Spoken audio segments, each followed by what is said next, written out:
দত্তপুকুরে উদ্ধার লুপ্তপ্রায় বিরল প্রজাতির সাপ। ঘটনার সূত্রে জানা যায় ৩রা মে অর্থাৎ শনিবার উত্তর ২৪ পরগনা জেলার বারাসাত ১ নম্বর ব্লক পঞ্চায়েত সমিতির কাশিমপুর গ্রাম পঞ্চায়েতের অন্তর্গত দত্তপুকুর ৩ নম্বর রেলগেট সংলগ্ন এলাকা থেকে উদ্ধার হয় লুপ্তপ্রায় এক বিরল প্রজাতির সাপ। বর্তমান দিনে এই সাপের দেখা মেলা একেবারেই দুষ্প্রাপ্য। লম্বায় তুলনামূলক ছোট হওয়ায় ছোট ছোট পোকামাকড় খেয়ে জীবন নির্বাহ করে এই সরীসৃপ। তবে সাপ যে প্রজাতিরই হোক, তা বিষধর হোক কিংবা নির্বিষ, তাকে হত্যা করা অথবা ধরতে যাওয়া কোনোটাই সঠিক নয়। শনিবার রাত ৯টা নাগাদ দত্তপুকুরে সাংবাদিকদের মুখোমুখি জানিয়েছেন পশুপ্রেমী সন্দীপ মল্লিক। এটি হচ্ছে টুইন স্পটেড উলফ স্নেক, একে বাংলায় বলা হয় ফুলচিতি। এটি পাওয়া গেছে দত্তপুর ৩ নম্বর রেলগেটের ওখান থেকে। না, এটা সম্পূর্ণ নির্বিষ সাপ। এটি কামড়ালে কোনো সমস্যা হয় না, বিষধর সাপ নয়। মানে এই ধরনের সাপ তো সচরাচর দেখা যায় না, তবে কি বিরল প্রজাতির সাপ? হ্যাঁ, ওরকমই বলতে পারেন, কারণ আগে প্রচুর পাওয়া যেত, মোটামুটি এখন নেই বললেই চলে, খুব রেয়ার।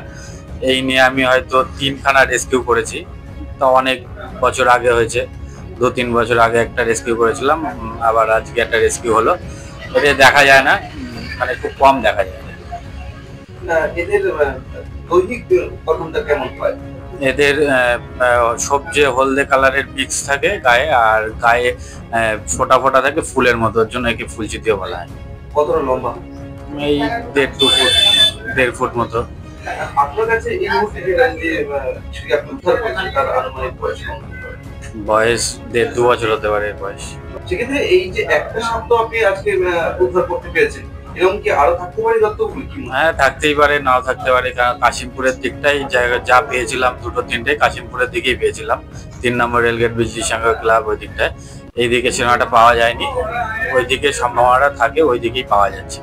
এই অনেক ক্ষেত্রেই যখন কোনো পশুপ্রেমী বলেন যে এই সাপটি নির্বিষ বা এর কোনো বিষ নেই, তারপরে কিছু ক্ষেত্রে মানুষ সাহসিকতা দেখাতে গিয়ে সাপ ধরে ফেলে, তাদের উদ্দেশ্যে কি?